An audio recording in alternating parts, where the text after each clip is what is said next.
Hi, welcome to our channel Programming of Mind, where we accelerate your knowledge with concise, from high-value book summaries. Let's begin communication breakdowns. Mars and Venus in conversation, the nature of communication. A challenge across planet communication is often the root of many misunderstandings in relationships. It's one thing to talk, but it's another to truly understand each other. The way men and women communicate can be very different, not only in style, but also in intent and focus. These differences can lead to frustration, hurt feelings, and unnecessary conflicts if not addressed properly. For men, communication often revolves around problem solving. When they speak, they tend to focus on solutions rather than the emotions tied to the issue. Men, by nature, are more likely to engage in a task-oriented conversation where they discuss facts, logic, and action steps. For example, if a man's partner is stressed about work, he may respond by offering solutions, asking questions like, "Have you thought about delegating tasks?" or "Have you tried a different approach?" This response may not always be what his partner is looking for, especially if she's seeking emotional support and empathy instead of solution. On the other hand, women typically use conversation as a means of emotional connection. They want to share their feelings, not necessarily to solve problems, but to feel heard and understood. For women, talking is a way to process emotions, express vulnerabilities, and connect on a deeper level. A woman may vent about her frustrations at work or with a friend, not because she expects a solution, but because she simply wants her partner to listen and acknowledge her feelings. The story of Sarah and John. A misunderstood conversation. Let's take Sarah and John as an example. Sarah has had a rough day at work. She feels overwhelmed and frustrated by the tasks piling up, and she just wants to talk to John about it. She hopes that by sharing her feelings, she'll feel better and gain some emotional reassurance. John, however, responds by asking, "Well, what do you think you could do about it?" His response is well-intentioned. He's trying to help, but it's not what Sarah needs at that moment. Sarah feels like John isn't truly listening to her, and she may interpret his response as a dismissal of her feelings. Sarah might then respond defensively, "I don't need advice right now. I just want to talk." John, on the other hand, may feel confused or frustrated because he thinks he's offering helpful guidance. This breakdown in communication occurs because Sarah wants emotional validation, while John thinks that providing a solution is the best way to be supportive. The key to overcoming this communication gap is for both partners to recognize that men and women often have different communication goals. For John to better support Sarah, he might need to listen more actively, reflect her feelings back to her, and offer emotional reassurance. For Sarah, it's important to communicate her need for emotional support explicitly, so John knows not to jump into problem-solving mode right away. The power of active listening. A tool for connection, one of the most important communication tools in any relationship, is active listening. Active listening means listening with the intent to understand, not just to respond. It's about being fully present, not interrupting, and showing empathy for your partner's emotions. This skill is particularly important when there are different communication styles at play. Let's look at the example of Mark and Lisa. Mark often finds it difficult to truly listen to Lisa when she's upset. He tends to jump in with solutions before she's even finished talking. Lisa, on the other hand, feels unheard and unsupported, and this causes tension between them. After a discussion about their communication styles, Mark learns to practice active listening. He holds back his urge to solve the problem and instead focuses on what Lisa is saying. He mirrors her feelings, saying things like, "I hear you. That sounds really frustrating," or "It's understandable that you're feeling upset." By practicing active listening, Mark shows Lisa that he's emotionally present and genuinely cares about her experience. Lisa, in turn, feels validated, and the couple's communication improves. Active listening is a powerful tool that helps couples navigate misunderstandings and build stronger emotional connections. The need for empathy. Understanding the other's experience. Empathy, the ability to understand and share the feelings of another, is an essential component of effective communication in relationships. When men and women struggle with communication, It's often because they fail to empathize with their partner's experience. Instead of trying to fix the problem or judge the situation, empathy invites partners to connect emotionally and validate each other's feelings. Take the case of Tom and Rachel. Tom is having a challenging day at work, but when Rachel starts talking about an issue she's facing with a friend, Tom becomes frustrated.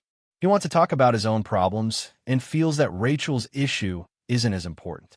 Instead of listening and empathizing, Tom becomes dismissive, which leads to a rift in their relationship.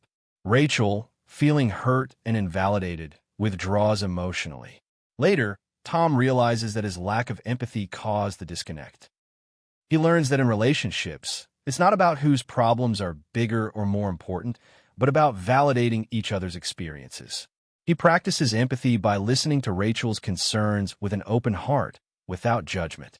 This shift helps them reconnect and navigate their issues with a greater sense of mutual respect and understanding. The role of tone and nonverbal communication, it's not just what we say that matters. It's also how we say it.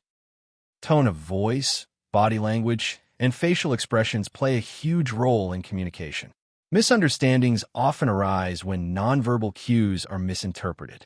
For example, a woman might say, "I'm fine," but her tone, posture, and facial expression suggest that something is wrong. A man, however, might not pick up on these nonverbal cues and take her statement at face value. This is a classic example of how men and women can misinterpret each other's emotions during conversation. Sarah and Jason illustrate this dynamic. Sarah might say, "I'm not upset," but Jason notices her crossed arms and tense posture. Instead of addressing her feelings, he might brush it off, thinking that everything is okay. This lack of awareness of nonverbal communication can cause tension. Sarah might then feel frustrated that Jason isn't recognizing her emotional state, while Jason might feel confused about why Sarah is upset when she claims to be fine. The key to better communication in such situations is to pay attention to both verbal and nonverbal cues. If Jason notices Sarah's body language, he can ask her gently if she wants to talk about what's bothering her. On the flip side, Sarah could be more explicit about her emotions instead of expecting Jason to read between the lines. By acknowledging nonverbal signals, both partners can improve their understanding of each other's needs and create a space for more meaningful communication. Expressing feelings constructively, avoiding blame and criticism when emotions run high. It's easy to slip into patterns of blame and criticism. Phrases like, "You always do this," or "You never listen to me," are common during arguments, but they only escalate tension and create defensiveness. Effective communication involves expressing feelings without blaming or attacking the other person. Let's take Jessica and David.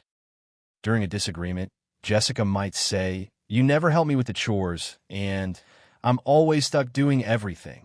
This statement puts David on the defensive, and instead of addressing the issue at hand, he might respond with, "That's not true. I help when I can." The argument spirals into a cycle of defensiveness and blame, leaving neither partner feeling understood or respected. A better approach would be for Jessica to express her feelings without accusing David. She could say, "I've been feeling overwhelmed by the chores lately, and it would really help me if you could pitch in more." This approach focuses on her feelings and needs, rather than placing blame on David. By communicating constructively, Jessica can invite a more productive and empathetic conversation. The importance of timing in communication, timing can make all the difference when it comes to effective communication. The best time to have a deep or sensitive conversation is not when one partner is stressed, tired, or distracted. Choosing the right moment to talk can help ensure that both partners are in the right emotional state to listen and respond thoughtfully. For instance, after a long work day, Mark might not be in the mood for a serious conversation. If his partner, Emily, tries to bring up an important issue then, he might not be able to give her the attention she deserves. However, if Emily waits for a time when Mark is more relaxed, such as on the weekend or after dinner, they'll likely have a more productive and less emotionally charged conversation. Both partners need to be mindful of timing and emotional readiness. It's important to respect each other's mental space and find a time when both are open to listening and sharing. Bringing it all together. Enhancing communication skills in relationships. The foundation of any successful relationship lies in clear, empathetic communication. By understanding the differences in how men and women communicate, and by practicing skills like active listening, empathy, and constructive expression, couples can bridge the gap between Mars and Venus. Every conversation offers an opportunity to strengthen the relationship by demonstrating respect, understanding, and patience. By acknowledging each other's communication needs and learning to adapt, couples can deepen their emotional connection and navigate conflicts with greater ease and compassion. Thank you for listening, and please like the video and subscribe for more great upcoming content that will put you in top 1% people in the world.